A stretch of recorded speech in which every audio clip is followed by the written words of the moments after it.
On the verge of a financial crisis, it is primarily the millennials who find themselves either unemployed or overworked and racked with anxiety. Amidst this mess, a group of college graduates has been progressively breaking into several mansions of the wealthy in Chicago.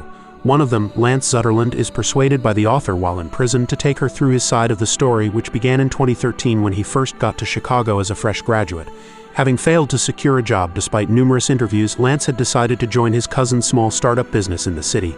While Jack had lost contact with most of the family, he had kept track of Lance's graduation and had invited him over but had not yet told him the exact nature of his business. He had only divulged that Lance would be working in the acquisitions department, and had assured him that his financial troubles would now be a thing of the past. That evening, Lance had met the rest of the group, including Allie, Stuart, Chandler, and Ellis, over a game of poker. The next morning, however, he had joined the crew on their way to their latest target and witnessed them breaking into a house and wreaking havoc. Informing the author about their work, he says that valuable items, including paintings and jewelry, were promptly robbed and everything else was ruthlessly destroyed. Introducing Chandler Gaines, Lance says that he was a war veteran and the only job he could find was the position of the crew's getaway driver. On the other hand, Stuart Maganetti was the crew's security expert who got them through alarms, cameras, and safes. Allie Tucker had been an activist while in college, where she had met Ellis Beck and had begun dating him. While Allie believed that it was time for a new civil rights movement, Ellis refused to work for a thoroughly unfair system. Lance quickly learned that the masked crew was incredibly efficient at the work they did, as they sincerely believed in not playing by the rules of a corrupt system. However, robbing the rich was just a part of the grand plan of Mel Donnelly. The owner of a legitimate shipping container company in Chicago, Mel was the one who provided the crew with a list of things he wanted stolen, which he would then ship overseas for a massive profit. Meeting a reluctant-looking Lance, Mel had expressed his discomfort of having a new member join the crew without his knowledge, and had promptly threatened him to keep his mouth shut about their arrangement. Lance explains that Mel had access to details of several homeowners' insurance through a corrupt agent. Handing over one such list to Ellis for their next job, Mel had then made the payment for their latest haul. Once they were back home, Lance tried to leave immediately and stated that it was unethical for an art major like him to be involved in art theft. Apologizing to his cousin, Jack had then somehow managed to convince him to join the crew's celebration that evening. Speaking to the author, Lance recalls that most of the money they made was spent that night. He also tells her how Ellis had then brainwashed him into understanding that even if what they were doing was stealing, the insurance company still covered all those costs anyway. While he wasn't fully convinced yet, Lance had enjoyed that evening because he had felt included for the first time and had learned to experience life as it happens instead of worrying about bank statements. With another decal and a stolen license plate for their getaway truck, the group was then ready for their next hit. Detailing their plan, Lance says that they rented a high-end car to avoid suspicions, and staked out the new address for a couple of days to learn the routine of the owners. Choosing between a minimum wage job at an art gallery and joining the masked crew was then an easy option for Lance. Speaking to the author, however, Allie states that she never thought Lance could fit in with them. Having studied each of them, she mentions that they all had different first instincts when they broke into a house. While Stuart's insecurity always led him to destroy any glass he found, Jack's issues with his parents got him to destroy family photographs in the house. Chandler, on the other hand, headed straight for the toys in the kids' rooms, primarily because of his own deprived childhood.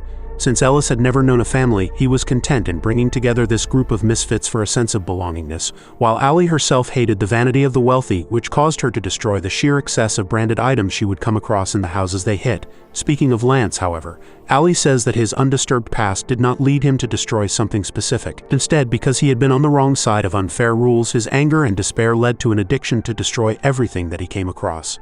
Giving in to the thrill, Lance had realized a deep sense of satisfaction in their work, as a way to justify having to live in an unfair society. Willingly working as a team this time, Lance had been asked for his opinion on a destroyed painting by Mel, honestly replying that it would cost more than its value to have it repaired. Lance had then been asked to keep the others in check to ensure that Mel's rewards would always be greater than the risk involved in their work. Handing over a lesser payment to Lance along with a new address, Mel had then warned Ellis not to repeat the mistake if they wanted to keep their arrangement intact. Later that evening, Jack had informed Lance about a secret of his own. Knowing that they wouldn't be able to keep doing this with Mel forever, he mentioned Ellis having bought the details of the insurance company's biggest client. While Ellis planned to use this only as a last resort, Jack planned to hit the target on his own. Jack justified turning on Ellis and the group by stating the fact that Ellis got a higher cut than all of them, including his cousin in his plan. Jack assures Lance that they just need to get the relevant pictures from Ellis's phone so they are prepared when the time is right. Unwilling to betray the group, however, Lance does not give Jack an answer. During their game of poker later that evening, when Ellis refuses to join Allie to hang out with a few of her college friends, Jack suggests that she should take Lance instead. Joining her, Lance had then followed Allie's example of lying to her friends about their work since honesty wasn't an option. Later that night, he had dropped Allie home where Ellis warned him to stay away from his partner. A bit taken aback by Ellis's abrupt rudeness, Lance took it up with Jack the next day. This gets Jack to reiterate the need for a backup plan.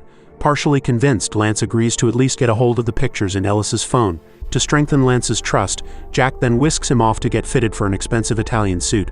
Meanwhile, Allie questions their way of life and states that it isn't sustainable. Placating her, Ellis informs her about having saved for their future and assures her that they are yet to live their best lives. After their next heist, Mel brings the group's attention to the unnecessary messages they have been leaving on the walls of the houses they break into, which he says will eventually lead the cops to them since they now already suspect a group of millennials to be the culprit. While the group mentions that the messages on the walls are what makes things worth it, Mel announces that since the trail was directly leading to his contact with the insurance company, the agent had backed out of their arrangement to keep his job. Forced to use Ellis's contact, who caters to high-end events, the crew then dresses appropriately to mingle with the wealthy in order to acquire more addresses they can hit. With just a bit of socializing, the crew is able to continue its business and was now able to freely leave their graffiti messages on the wall without Mel's meddling. Coming across a gun during one such heist, Jack discreetly keeps it for himself just before the group notices a nosy neighbor outside and Chandler goes over to head him off. The new arrangement works well since Mel continues to pay the crew for their haul, and the crew gets to follow its own rules. When they ask for a higher payment since they got rid of the middleman, however, Mel refuses by stating that it was now riskier for him as he doesn't know their targets, further cementing Jack's need to branch out with Lance. The group later learns that Chandler had spoken to a neighborhood watchman earlier, resulting in a sketch being circulated across the media. While the sketch barely resembles him, it still disturbs him enough for Stewart to check on him. Jack then purposefully creates a rift between Allie and Ellis. Left with just his cousin, Jack grabs the opportunity to quickly transfer the photos from Ellis's phone just in time before he returns to get it. Looking through the photographs on their own, Jack and Lance learn that Ellis's hotshot last resort is a guy named Daniel Wardlaw. Their secret plan hits a roadblock, however, when they realize that they would need Stewart to help them break through the military-grade vault door. When they decide to include him in the plan, he refuses to go along without Chandler, which leads to a 4-member subgroup working together against Ellis. Staking the place out one night, the date of the heist is quickly decided to be a fortnight away when Wardlaw would be out of town for a conference. To ensure that Ellis does not suspect any foul play, they also decide to keep doing their regular work. The problem there, as they find the next day, is Allie's absence. Using it to their advantage, everyone refuses to work, citing fear of Allie going to the cops with the information she has. The plan to hit Wardlaw's mansion is then suddenly pushed to the forefront, but Lance reminds the others that they cannot be responsible for a kidnapping in addition to ransacking the place. Contacting Allie then, Lance goes over to meet her and urges her to come back. Heading home later that night, Allie runs into Ellis on his way to meet Mel. Together, they join the rest of the group, even as Ellis discreetly arms himself. Introducing the group to his associate, Mel wonders whether they found another buyer. Refusing to believe otherwise, he then announces his decision to cut ties with the group before threatening them not to report him. While everyone turns to leave, Allie decides to stand up to Mel and reminds him that he isn't better than any of them. Recalling this later while speaking to the author, Allie says that despite Ellis blaming her for that day, she didn't really bother with anything after that. In fact, even as Ellis discussed hitting Daniel Wardlaw's mansion as their last mission together, Allie had tuned him out in favor of narcotics. Once Ellis excused himself, meanwhile, Jack urged the others to hit the mansion before Ellis planned to. While Lance continued to stay against robbing the place while it was occupied, Allie had fallen victim to an overdose. When Ellis refused to get involved, it was up to the others to take her to the hospital. To evade getting caught, Allie is unceremoniously dumped outside the hospital. Refusing to just leave her there, Lance gets her admitted while the others flee. When Allie gains consciousness the next morning, Lance tells her about having a way out of the mess they were in. He then leaves to join the rest of the group on their way to Wardlaw's mansion, and gets into a heated argument with them about the way they treated Allie the night before. At the mansion, they find the front door already open and cautiously get in. While Stewart heads off to switch the cameras off, Jack and Lance come across the aging Daniel Wardlaw himself. Forcing him to comply, Jack gets the vault's code from him before tying him up. Meanwhile, Stewart and Chandler access the vault and can hardly believe their luck when they see it full of cash. As they hurriedly pack the money up, Jack and Lance shift the packed bags to their truck. Still enraged about their treatment of Allie, however, Lance manages to lock Stewart and Chandler in the vault before fleeing the place with Jack and the money. While Jack comes to terms with the situation, Lance contacts Allie and gets her to prepare to leave. All the way to Ellis and Allie's place, Jack tries to stop Lance because of the danger they were facing. Refusing to listen to his cousin, Lance eventually meets Allie, and Jack forces him to tell her what they just did. Telling her about hitting the Wardlaw mansion on their own, Lance then also tells her about Chandler and Stewart trapped there before urging her to immediately leave with them. Hearing their conversation, Ellis joins them even as Jack gets his gun out. Pulling out his own gun then, Ellis states that Allie won't be joining them. Confirming her choice, Jack and Lance rush out even as Allie returns to her room and Ellis gathers his cash to get away. When Stewart and Chandler are caught, it subsequently leads to Mel and Allie's arrests. Lance and Jack, meanwhile, arrive at a motel in Nebraska where they decide to spend the night. Trusting his cousin because they're family, Lance was convinced that they would get out of there the next morning. However, he had woken up to an empty room and had found that Jack had fled with the van and the money. Out of money and out of options, Lance informs the author that he had then turned himself in.